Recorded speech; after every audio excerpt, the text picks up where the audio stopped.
ధన్యవాదాలు అధ్యక్ష. చాలా సంవత్సరాల తర్వాత ఎన్నికల వాతావరణంలో ఒక వర్గం చాలా సంతోషపడ్డటువంటి సమయం.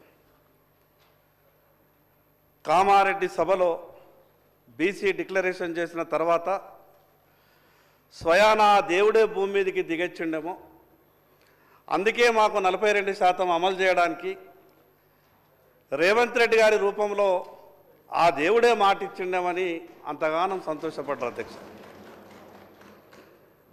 కానీ ఈరోజు ఈ పరిస్థితి చూస్తే మేము సంతోషపడ్డాం ఆ రోజు, ఈరోజు బాధపడాల్సినటువంటి పరిస్థితి తెస్తున్నారేమో అని అనుమానం కలుగుతూ ఉన్నా.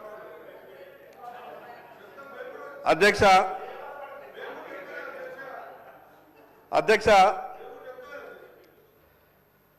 బీసీ డిక్లరేషన్ గురించి 42% స్థానిక సంస్థలలో రాజకీయ అవకాశం కొరకు ఆ ఒక్క విషయం మీదనే ఎక్కువ చర్చించే ప్రయత్నం చేస్తున్నారు. సరే, ఆ విషయం మీద కూడా మాట్లాడినా కూడా దాదాపు ఒక 2 నుంచి 3 పేజీలు ఉన్నాయి. సంవత్సరానికి 20,000 కోట్ల రూపాయల నిధుల ఖర్చు కావచ్చు. 14 నెలలు గడిచిపోయింది అధ్యక్ష. 20,000 కోట్లు కాదు కదా, 20 కోట్లు కూడా, అది మిగతా విషయాలు చెప్పొచ్చు. కానీ నేనేమంటున్నానంటే అధ్యక్ష, ఎన్నికల సమయంలో మాత్రమే రాజకీయ పార్టీలు బీసీలను ఆకర్షించే విధంగా మాట్లాడుతూ వస్తున్నాయి. మేము అనుకున్నాం చివరికి అసెంబ్లీ పార్లమెంట్ ఎన్నికల్లోనే ఆ రకంగా జరుగుతుందేమో, స్థానిక సంస్థలలో కూడా మరొకసారి ఈ తతంగం అంతా చూస్తే మా మనసులో ఎటువంటి కల్మషం లేదు, మేము ఇవ్వడానికి సిద్ధంగానే ఉన్నాం. కానీ మీకు తెలుసు కదా సుప్రీంకోర్టు ఏమన్నదో, పార్లమెంటులో చట్టం ఏ రకంగా ఉన్నదో. గతంలో తమిళనాడు కానీ బీహార్ కానీ మిగతా కొన్ని రాష్ట్రాలలో జరిగినటువంటి సంఘటనలన్నీ కూడా మీకు తెలిసే కదా. దాని కొరకే మేము ఏరికోరి ప్రస్తుతంగా అసెంబ్లీ సమావేశాన్ని పెట్టి మీకు న్యాయం చేసేందుకే కదా మేము ఇంత తపన పడుతున్నామని మాట్లాడి తప్పించుకుంటారేమో అని అనుమానం కలుగుతూ ఉన్నది. అధ్యక్ష, ప్రభుత్వ వెబ్సైట్లో చెప్తున్నాయి. ఇంతకుముందు శ్రీనివాస్ యాదవ్ గారు చెప్పారు 3,32,000 కోట్లు, 3,32,00,000 ఓట్లు, 62,30,504 మంది 1వ తరగతి నుంచి ఇంటర్మీడియట్ వరకు పిల్లలు ఓటు హక్కు లేని వాళ్ళు, 38,99,000 నెల పిల్లల నుంచి మొదలు పెడితే 5 సంవత్సరాల పిల్లగాళ్ళ వరకు, వీళ్ళంతా కలిసి ఈ తెలంగాణ రాష్ట్రంలో సంఖ్య. మరి అటువంటిప్పుడు 4,33,29,722 సంఖ్య వస్తుంది. కానీ ప్రభుత్వ లెక్కలు ఏం చెప్తున్నాయి అధ్యక్ష? ఈరోజు ఇది చెప్పింది ప్రభుత్వ లెక్కనే. ఇంకో లెక్క ఈరోజు ఏం చెప్తున్నారు?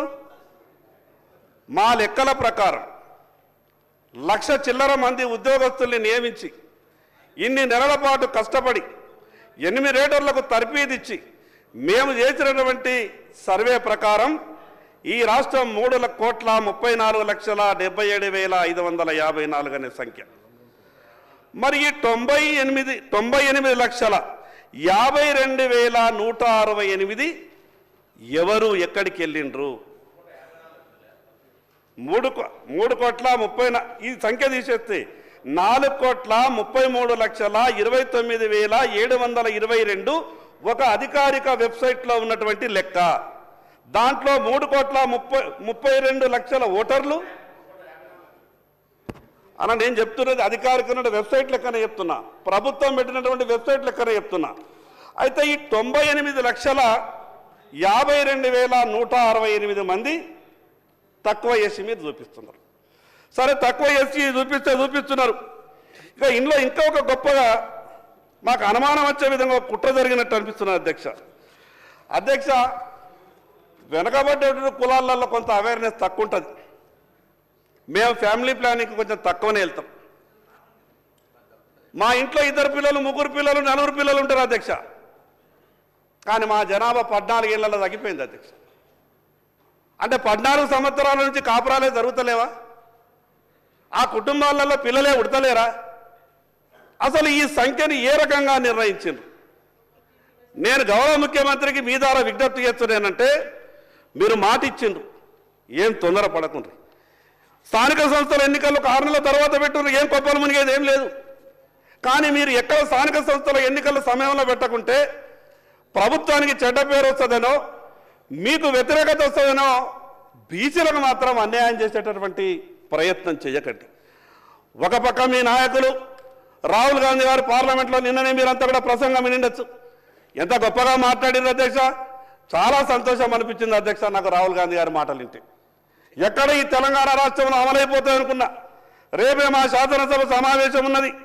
వీళ్ళు మొత్తం కూడా లెక్కంతా పెట్టి రాహుల్ గాంధీ గారి మాట విని తెలంగాణ రాష్ట్రంలో అమలు చేస్తారేమో, నా బీసీలంతా కూడా సంతోషపడతారు, మా ఇన్ని సంవత్సరాలు మా బీసీలకు జరిగినటువంటి అన్యాయం అంతా దూరం అయిపోతుందేమని నేను చాలా సంతోషపడ్డాను. కానీ అధ్యక్ష ఇక్కడ జరుగుతున్నది ఏంటిది? పార్లమెంట్లో రాహుల్ గాంధీ గారు మాట్లాడినటువంటి మాటకు తెలంగాణ రాష్ట్రంలో జరుగుతున్నటువంటి తీరుకు ఎక్కడ కూడా పొంతల లేనట్టు అనిపిస్తూ ఉన్నది. అధ్యక్ష, మాకు జరుగుతున్నటువంటి అన్యాయం అంతా ఇంత కాదు అధ్యక్ష. మేము ఏం పాపం చేసుకున్నామో అధ్యక్ష, మాకు రాజకీయ పార్టీల దగ్గర టికెట్ల కాడికి వెళ్ళి మా పంచాయతీ మొదలవుతుంది. మొదలంటారు అధ్యక్ష, ఈ జనాభాలో సగం ఉన్నటువంటి మీకు ప్రతి పార్లమెంటులో సగం సీట్లు ఇవ్వాల్సిందే, మీరు గట్టిగా పనిచేయండి, మీ వెనుక మేమున్నామంటే మేమున్నామంటారు అధ్యక్ష. ఎట్లయితే ఎన్నికలు సమీపిస్తాయో అప్పుడు సమావేశాలైన తర్వాత అంటారు, లేదు లేదు సగం కాదు కానీ పార్లమెంటుకు 2 సీట్లు మాత్రం గ్యారెంటీ ఇస్తాం, మీరు మేమీ ప్రిపరేషన్లలో ఉండరని చెప్తారు. ఇక చివరికి నామినేషన్ల దగ్గరకు వచ్చంటే ఇక కాదు, కొద్దిగా అడ్జస్ట్ అయితే లేదు, ఒత్తిళ్ళు ఉన్నాయి, ఆ 15-20 సీట్లు ఇస్తారు అధ్యక్ష రాష్ట్రం మొత్తం మీద. ఇక దాంట్లో కూడా ఏమి ఇస్తారు అధ్యక్ష? హైదరాబాద్లో 5 సీట్లు ఇస్తారు. ఆ హైదరాబాద్లో రాహుల్ గాంధీ గారు కానీ రేవంత్ రెడ్డి గారు కానీ ఎవరు నిలిచినా కూడా గెలిచేటటువంటి పరిస్థితి ఉండదు. కానీ అటువంటి సీట్లని మాకు అప్పగిస్తారు అధ్యక్ష, మాకు అప్పగిస్తారు అధ్యక్ష. నేను ఉదాహరణ చెప్తున్నాను, ఏ పార్టీ అని మాట్లాడతలేను. పరిస్థితి ఏంటంటే 5 హైదరాబాద్లో ఇస్తారు మాకు సీట్లు, కోటా నింపుతారు అధ్యక్ష. మా పార్టీ బీసీలకు ఇన్ని సీట్లు ఇచ్చింది అధ్యక్ష. ఎక్కడనైతే గెలవలేమో అక్కడ మాత్రం మీరు కోటా నింపడానికి బీసీలకు సీట్లు ఇస్తారు. మరి ఈ రకంగా మీ ఆలోచన ఉంటే ఈరోజు జనాభాలో దాదాపు 60% ఉన్నటువంటి బీసీలకు న్యాయం ఎక్కడ జరుగుతుంది అధ్యక్ష? ఎట్లా జరుగుతుంది అధ్యక్ష? ఒక్కసారి ఆలోచించాలని మీ ద్వారా విజ్ఞప్తి చేస్తూ ఉన్నాను.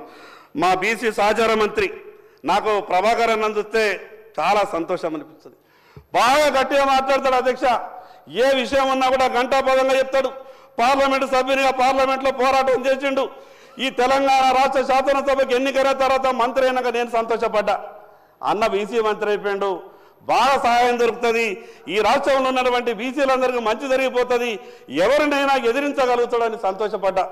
కానీ ఇలా పరిస్థితి చూస్తే అన్న కూడా మెత్తగా పడ్డట్టు అనిపిస్తాడు అధ్యక్ష. అన్నకు కూడా ఏమైందో నాకు అర్థమైతే లేదు. అన్న కూడా మెత్తగా పడ్డట్టు అనిపిస్తున్నాడు. మాకు టికెట్లలో అన్యాయం జరుగుతుంది. తీరా ఎమ్మెల్యేలో అటో ఇటో పోతే కాంగ్రెస్ పార్టీలో 7-8 గెలిచింది అనుకుంటా బహుశా.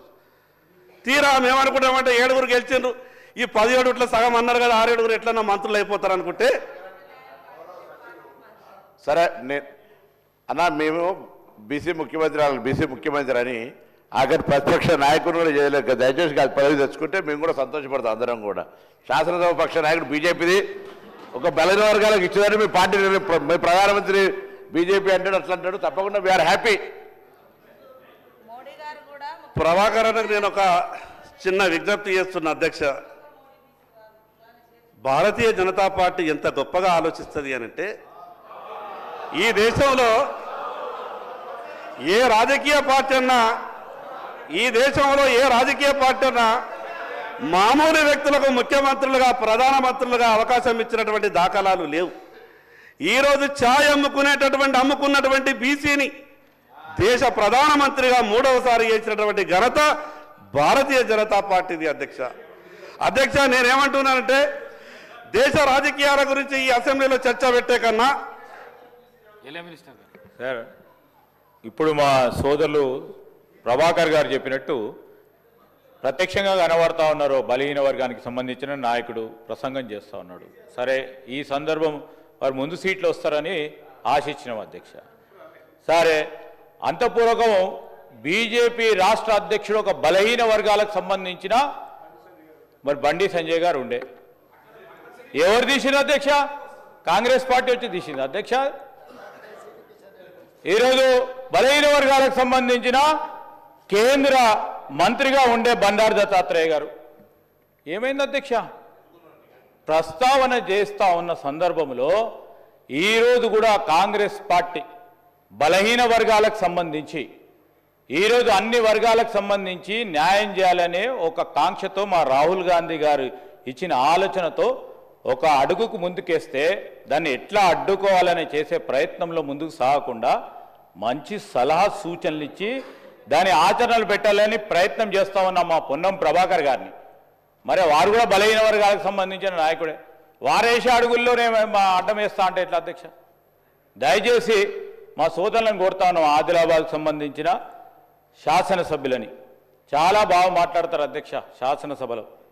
మరి వారు ఇంకా ఎదగాలని ఆలోచన చేస్తాం మేము ఒక బలహీన వర్గాల నాయకుడిగా, ఇంకా ఎదగాలి.